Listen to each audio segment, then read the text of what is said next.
जयपुर के पिंजरापुर गौशाला में 26 मार्च से 3 दिवसीय राष्ट्रीय किसान और गोपालक सम्मेलन का आयोजन होने जा रहा है। किसानों के हितों से जुड़ी जानकारी और कैसे किसानों की आय को बढ़ाया जाए, इसे लेकर सम्मेलन में चर्चा की जाएगी। आपको बता दें कि इस कार्यक्रम में फोर्स इंडिया मीडिया पार्टनर है। वहीं इस कार्यक्रम में विभिन्न प्रदर्शनियां भी लगाई जाएगी। भारत में गाय की नस्लों सहित पशु से जुड़ी महत्वपूर्ण जानकारी भी किसानों से साझा की जाएगी। कार्यक्रम का आयोजन अखिल भारतीय गौशाला संयुक्त परिषद और हेनिमन चैरिटेबल मिशन सोसाइटी द्वारा किया जा रहा है।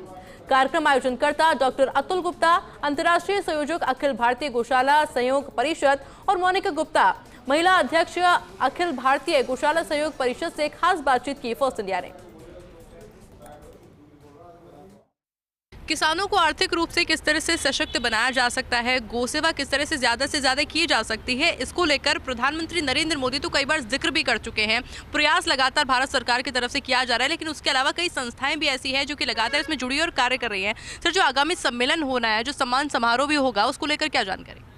26, 27, 28 मार्च को जयपुर की पिंजरापोल गौशाला में एक विशाल किसानों का समूह करीब 10,000 किसानों के साथ में, गौशालाओं के साथ में एक विशाल कार्यक्रम का आयोजन हो रहा है।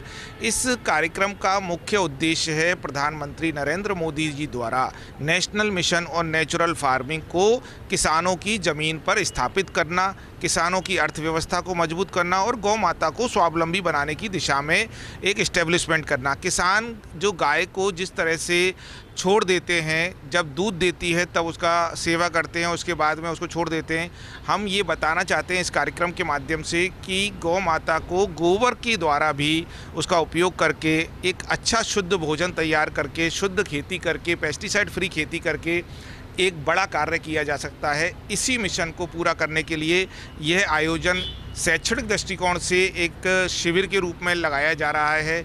एक स्टार्टअप मेला लगाया जा रहा है जिसमें करीबन 200 से ज़्यादा स्टार्टअप्स जो है गौ आधारित स्टार्टअप यहाँ अपना रचनात्मक कार्यों का प्रदर्शन करेंगे और लगभग 100 से अधिक रचनात्मक कार्यों के लिए सम्मानित किया जाएगा। इस कार्यक्रम में देश के जो है कृषि मंत्री, भारत सरकार जो है इस कार्यक्रम में प्रस्तावित हैं आना उनका।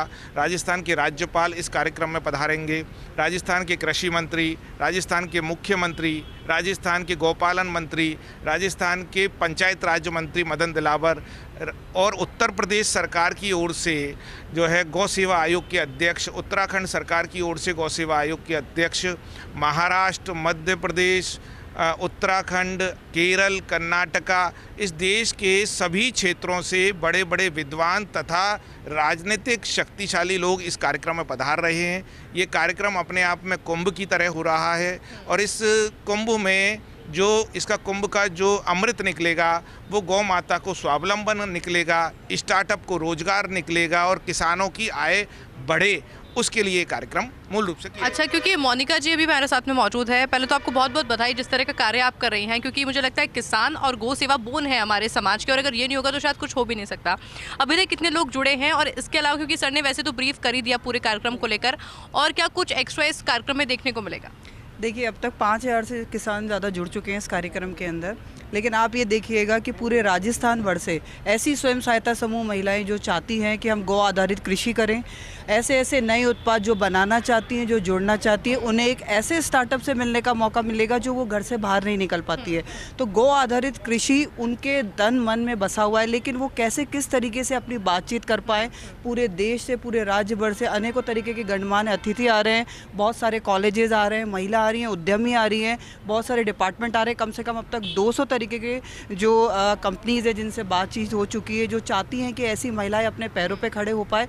तो ये सब चीज़ें गौ आधारित से कैसे हमारा देश विकसित भारत बन पाए, 2047 में हमारा देश नंबर 1 हो पाए, इन सब के लिए एक महिला ही एक ऐसी नींव बन पाएगी। इसलिए तो ये जो कार्यक्रम, ये अधिवेशन हो रहा है, ये भारत के लिए एक मील का पत्थर साबित होगा, और ये 100% मानिए आप, किसानों के लिए एक ऐसा ऊर्जावान होगा कि सबको ये लगेगा कि वास्तव में प्राकृतिक खेती पॉसिबल है, गौ आधारित कृषि हो सकती है, जैविक किसान हम बन सकते हैं, और हमारे पूरे देश से बीमारियों का निदान हो सकता है। इसमें औषधीय, बागवानी, अनंत तरीके की बीमारियों से बताना कैसे हो सकती है, क्या हो पाएगा, ऐसे स्टार्टअप होंगे। तो एक नए तरीके का एक नवीकरण, एक ऐसी ऊर्जा आएगी, एक कि ये मान के चलिए पूरे देश के अंदर महिलाओं के अंदर एक क्रांति का रूप ये ले पे आएगी। तो इसीलिए हम ये चाहेंगे कि फर्स्ट इंडिया से कि ऐसे में ज़्यादा से ज़्यादा किसान, ज़्यादा से ज़्यादा महिला उद्यमी, स्टार्टअप्स जुड़ें, आएँ, लोग आएँ, क्योंकि ये मौका हर बार नहीं आ पाएगा। एक बहुत अलग तरीके का मौका जो एक कुंभ की तरह आएगा, तो हम सब में एक क्रांति कर देगा। अच्छा, एक और पॉइंट मैंने नोटिस किया, क्योंकि हम किसानों की बात कर रहे हैं, हम गायों की बात करें, हम स्टार्टअप की बात करें, पर आपने महिला सशक्तिकरण की भी एक तरह से बात की, क्योंकि हमने देखा है कि महिला उद्यमी बहुत कम जुड़ती हैं, लेकिन महिलाओं के अंदर वाकई में वो साहस है, वो कार्य क्षमता है कि वो उस चीज़ को कर सकती है। और इसलिए इस सम्मेलन का आयोजन हो रहा है, एक बड़े स्तर पर, महाकुंभ के स्तर पर इसका आयोजन हो रहा है, और आपको ज़्यादा से ज़्यादा संख्या में इसको ज्वाइन भी करना चाहिए। कैमरा पर्सन विनोद गोस्वामी के साथ आयुषी महर्षि, फर्स्ट इंडिया न्यूज़।